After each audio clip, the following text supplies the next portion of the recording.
that is on our heart this morning. Now Rachel had taken the images, verse 34 of chapter 31 of Genesis. Now Rachel had taken the images and put them in the camel's furniture and sat upon them. And Laban searched all the tent, but found them not. And she said to her father, "Let it not displease my lord that I cannot rise up before thee, for the custom of women is upon me." And he searched, but found not the images. So I want you to understand the backstory of what has taken place here in the context of where we are at.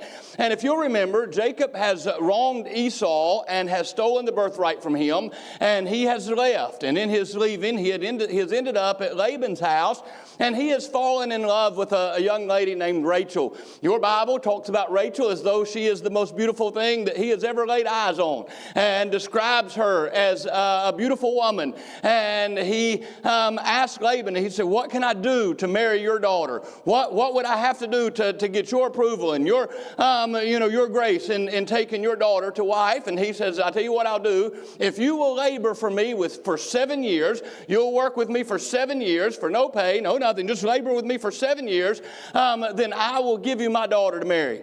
And here's Jacob. He is love struck. He says, "Absolutely, I'll do that." And so he begins to labor and to work for 7 years. And at the end of 7 years, they have a big wedding night. And Laban, under veil, presents to him Rachel. And he wakes up the next morning and finds out it wasn't Rachel, it was Leah.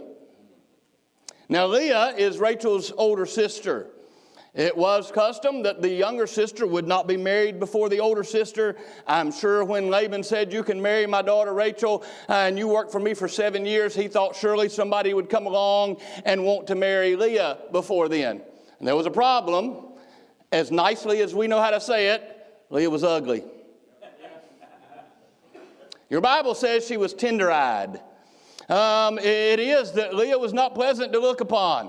Almost gives us the idea that you couldn't even look Leah straight in the face. I mean, she is bad off, and so Rachel, Jacob wakes up that morning looking for Rachel and thinks, "Man, I've just married the most beautiful girls I've ever seen," only to lift up the veil and see tender-eyed Leah. Of course, he goes to Laban. He said, "What have you done to me? What in the world have you done?" And Laban says, "I'll make it right. You work for me another 7 years and I'll give you Rachel." That don't sound like making it right to me, but Jacob loves Rachel.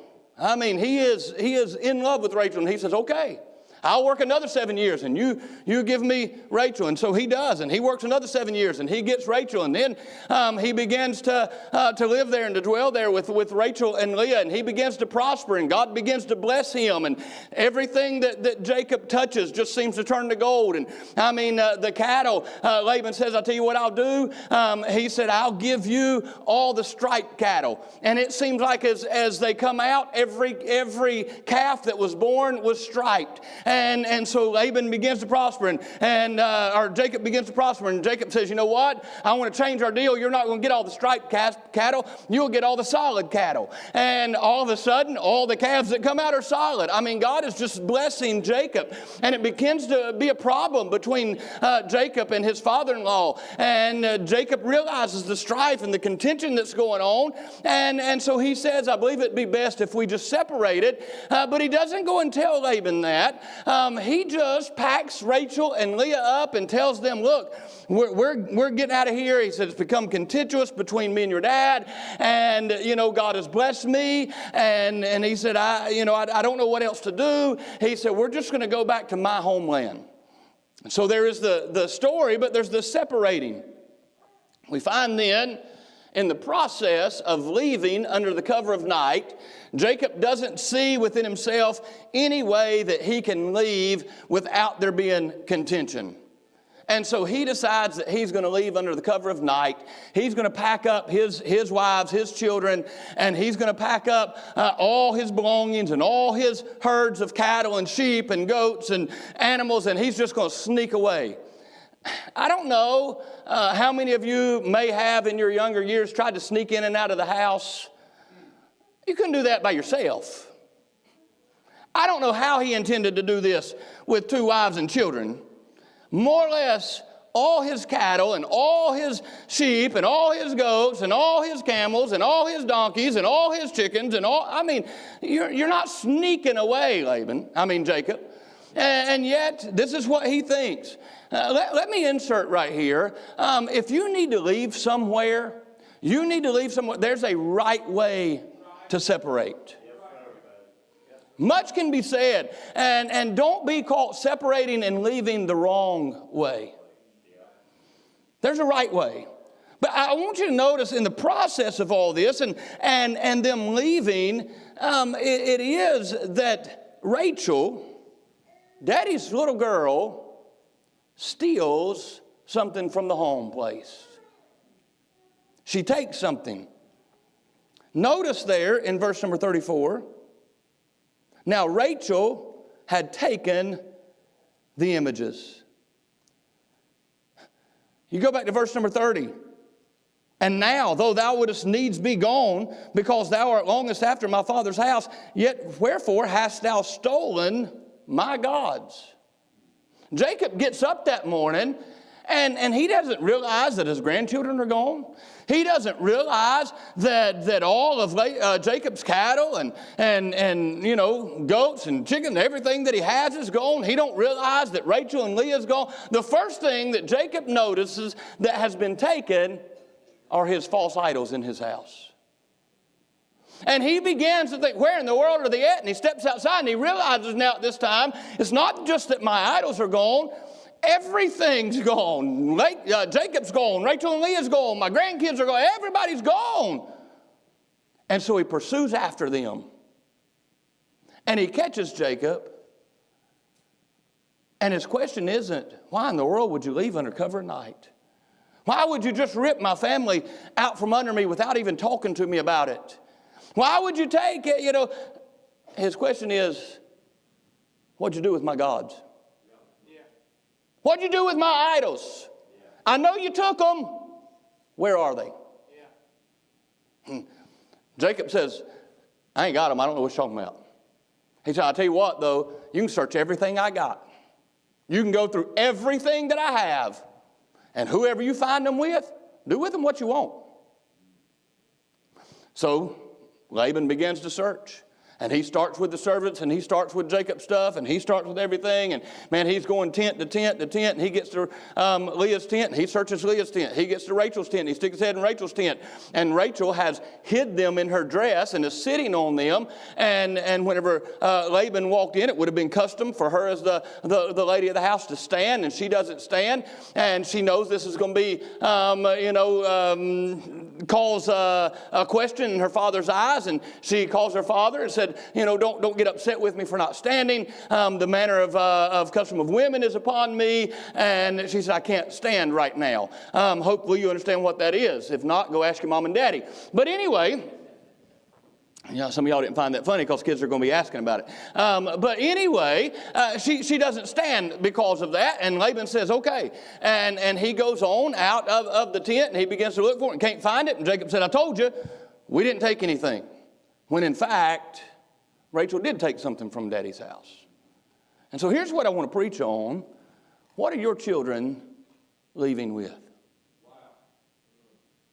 Here's the reality of where we're at this morning. We had 3 wonderful little children that we brought up and that the parents dedicated before the Lord. And while it seems like an eternity away, in just a flash of your eyes, they're going to be moving out. In just a matter of what you're going to look back on, and it's going to seem like days instead of years. I remember whenever we first got Patrick, and who is now 21 years old, and we got him at 5 weeks old. We had adopted our oldest boy, and as we got him, and he dropped off at our doorsteps, and we didn't even know that it was going to be a lifelong commitment that we were taking on. But as the time went on, I thought, man, we got 18 years to raise him, teach him, love him, and as time would go on, and he got to be 10 years old, I remember thinking, oh, God, we got 8 years left. And then he turned 14, and he's talking about taking driver's ed, and he's talking about his permit, and I'm thinking, I got 4 years. And I'm thinking, I ain't got time in 4 years to give him everything. And it dawned on me, you had 18. It's been your choice to not give him everything that he should have got in those 18 years. Just a matter of moments. It seems like they turn 20, 21 overnight. I haven't had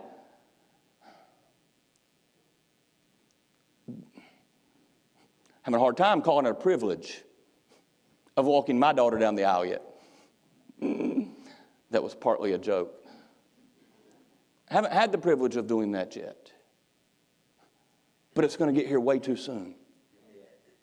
Doesn't seem like my baby ought to be 14, getting ready to turn 15. It doesn't seem right. And yet, here we are. Some of you can testify to this very same thing. It has happened quicker than you ever thought it would. So much you wish you could have went back and done different. So much that maybe some things you wish you would have done, or some things maybe you wish you wouldn't have done. Yet, that time has passed. What did your children leave with? Out of everything that Rachel could have stolen, out of everything that Rachel could have took, out of everything that she decides to run off with, it's the false idols in her home. You know what I found out? That the things that I did not want my children to pick up from me is usually what they picked up. The times that I, did something in front of them that I shouldn't have done, I said something in front of them I shouldn't have said. Next thing you know, they're running around the house and they're saying it, and Mama's going, "Where did he learn that word at?" And I'm saying, I don't have a clue. I don't know where he picked that word at. When in fact, he learned it when I hit my hand with the hammer outside, and It's those kind of things that they tend to pick up to and they hang on to and they cling to. It's those things that I didn't want them to grasp hold of. It's those things that I didn't intend for them to be taught that they leave with, that they hang on to. And those things that I tried to instill and those things that I tried to put in them, and man, I wanted them to have, and I thought I was doing a good job of teaching, and I thought I was doing a good job of instructing. And they turn 21 and you're like, did I teach you anything? Did I show you anything? Out of everything she could have left with, she left with those idols. I want you to notice real quickly the popularity of them in the home. He at some time taught her how important they were.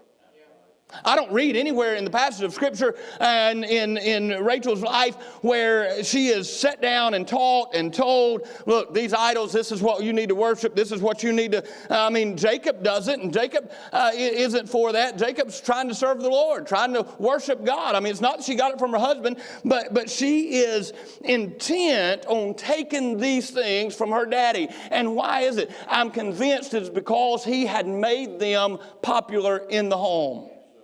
He taught her how important they were. She took what he had made maybe more important than her in her upbringing. You'd be surprised, parents, at what your children may think that you love more than them. My loving daughter, every now and then, will criticize me for how much time I've spent on my phone. You love your phone more than you love me. Hush. Probably not even use the word hush. I won't say what I say. But I wonder, how many of us spend more time on our phones than investing in our kids? How many of us spend more time in front of the TV than investing in front of our kids, time into our kids? How many of us spend more time with other things? Listen, the order of the home, your kids ought to know that you love God more than them. This ain't going to be very popular, but your kids ought to know that you love your husband or your wife more than them. That's the order of the home. And then your children ought to know that nothing else comes before them. I'm afraid that's not the way it is in this day and time. We get the order all mixed up, and in some homes, the children are at the top of that list, and the wife or the husband's at the bottom, and God's somewhere in the middle, and we get the order all mixed up, and we put all kinds of things above our spouses and above the Lord and above our children, and the reality is, He had shown her through her upbringing that these idols were more important than her. Notice their place in the home. He got up and they're displayed and they're set out. I just can't help but to think that they had taken that place of priority. She didn't feel as special to him as some false idol felt. Some piece of gold or some... If we're not careful, we become more attached to an object than we do sometimes our own children. Find their place in the home. Lastly, I'll give you this. The prospect of it being Rachel didn't even cross his mind. I mean, he walks into her tent and she says, don't get upset with me for not standing. The customer whims upon me and I can't stand up. And he just turns around and walks out. He doesn't look. He doesn't search. The thought of Rachel being the one that took those things couldn't be. You know how many times I said in raising my children, I've heard parents say in raising their children, not my child. My child will never do that. My child will never get involved in that. My child will never run with that crowd or do those. Not my child. Better watch out. It'll happen before you know it. Your child may already be involved in things you thought they'd never be involved in. Your child may already be doing things you thought they would never do. You're not checking their cell phone to find out. You're not looking at their browser history to check. You're not investigating the crowd that they're running with and hanging with to see what their parents are allowing them to do. You have no idea whether or not your child's doing it.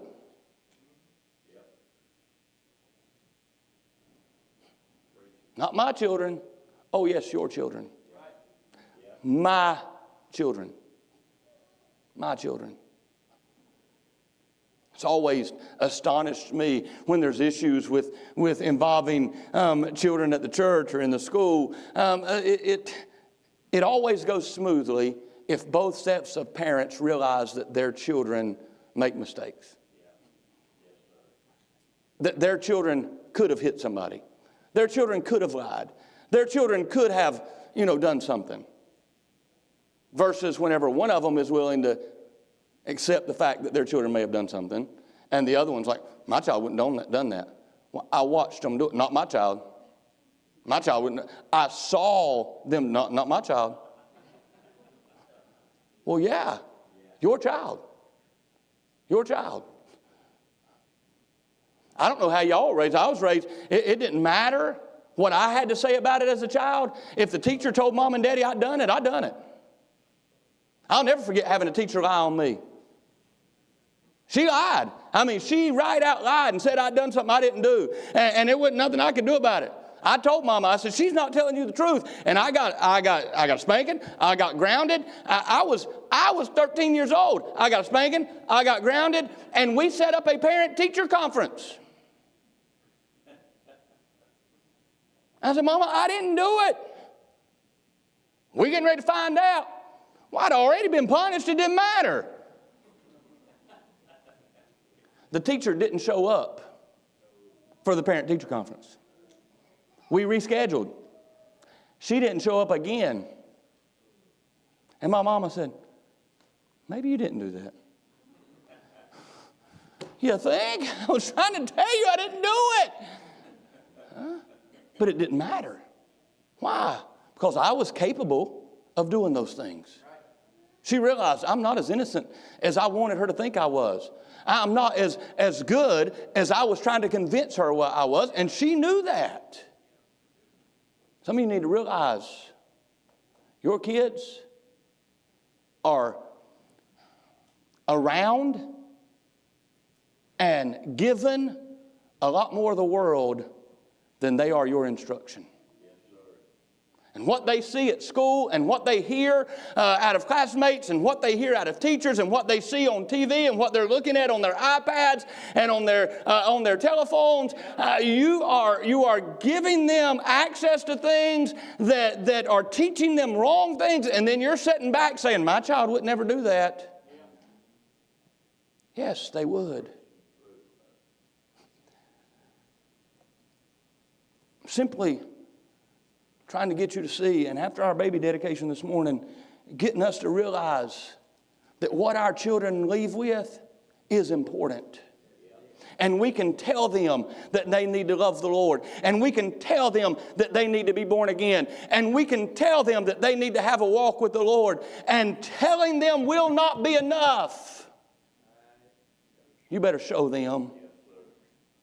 Show them that you love the Lord. Show them that you love the church. Show them that you love the ministry. Show them that you love the things of God. So that maybe whenever they try to take what you love, it's something helpful rather than something that will hurt them. Now, some of you have grown up in homes where parents tried to do that, where grandparents tried to do that. And they tried to instill biblical principles in your life. And they tried and they lived and they were faithful to church and they were faithful to the Lord. And they lived like they should have in front of you. And you chose to walk out and take something different. Shame on you that you would do that. I've wondered, seen the statistics of it. You can see where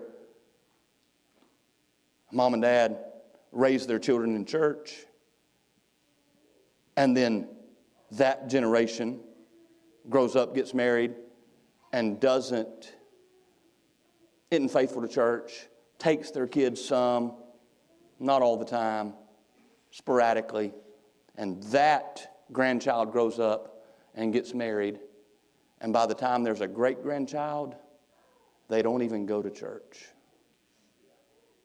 Some of you are on a path to where your great-grandchildren will not have an opportunity for salvation, will not get to hear preaching week in and week out, will not receive biblical instruction because you are already forsaking the instruction of your parents. So I ask again, what are your children leaving with? Let's stand this morning. My wife's coming to the piano.